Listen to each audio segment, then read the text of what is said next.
video you will see how to change text fill color in PowerPoint presentation. To change the text fill color, first you need to select the text using a mouse or a keyboard, and after selecting the text, you can under the Home tab click on the font color option, and you will see here different colors. You can click on any one of the color to change the. You can go back and click on more colors if you want to select some different shade that is not available under the colors. After selecting, just click on OK to change text fill color.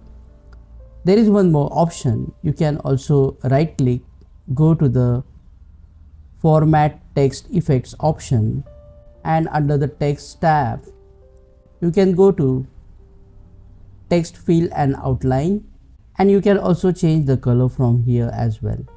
In this way you can change text fill color in PowerPoint. Click on that like button, comment below and let me know if this video solved your problem. And don't forget to check out these useful videos if you want to learn PowerPoint quickly. See you again in the next one.